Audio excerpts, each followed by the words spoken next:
Saturday, April 13, 2013. This is Mercedes Diesel Guy, and this is my 1983 Mercedes-Benz 240 diesel.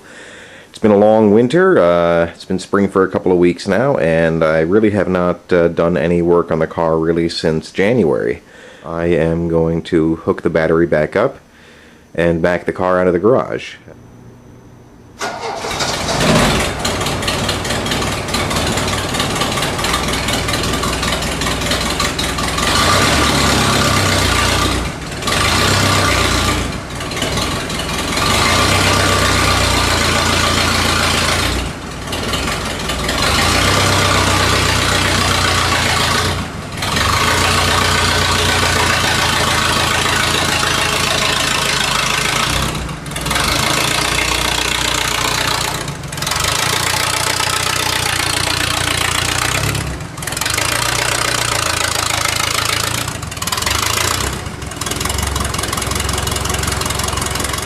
So as you can see, the brakes certainly were sticking, but got the car out of the garage okay.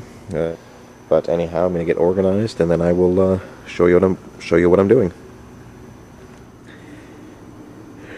Okay, the first thing I did was I laid out some masking tape lines here in the car just to help me make some straighter cuts, and this is where I want to cut out some of the jagged metal so I can have a just cleaner surface to work with.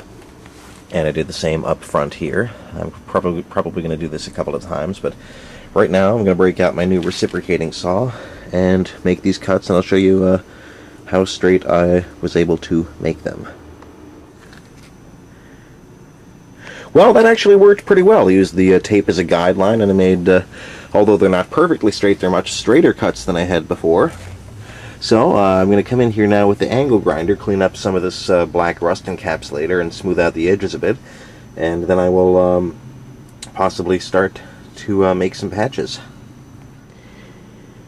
Okay, I have the edges cleaned up a little bit, but I realized that before I go any further, it would probably be a good idea to start making some repair plate templates. Now, a good way to do this is usually with some thin gauge cardboard, kind of like you see this beer box right here, nice and rigid. If you don't have that, I've had some reasonably good success using paper shopping bags, which are not quite as rigid as that cardboard, but certainly seem to do the job pretty well. So, and now that I have the first template roughly marked out on paper, I'm going to cut it out and use this to mark the metal I'm going to cut. As you can see, I have transferred the template pattern to the Cherokee door, so it's a nice flat piece of metal here. I'm going to cut it out, and I usually like to go a little bigger than I need, and that way I can cut it back to where I need once I start fitting it in place. So now I'm going to cut this out. Okay, I have my first repair plate cut out, and I actually had a little bit of difficulty cutting the top line right here because I found out after that there was another panel behind it. But it's not welded, it's just kind of seam sealed on here, so I'm going to get my heat gun and break through this and get this off.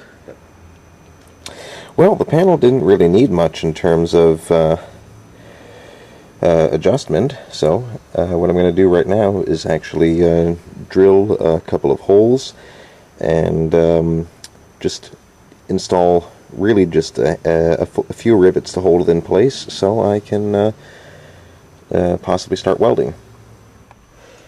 And now that I have the panel loosely fixed in place with a few rivets, I think it's a total of 8, 3 on the inside, 5 on the outside.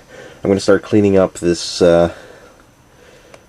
joint here with my angle grinder, and then soon I'll be ready to start welding. Well, I actually am starting to get some of this welding to take. Cleaned it up a little bit, still looks like crap, but right back here you can see the weld is holding both pieces of metal together. It's funny because you can see right here, this was the rivet hole from before. And when I was welding, the rivet got so hot it just kind of popped out of place. But it's held together with welding now, so obviously I have a lot more to go. I got to go bit by bit and hold it and tack it in place, but looks like I will be able to weld most of this.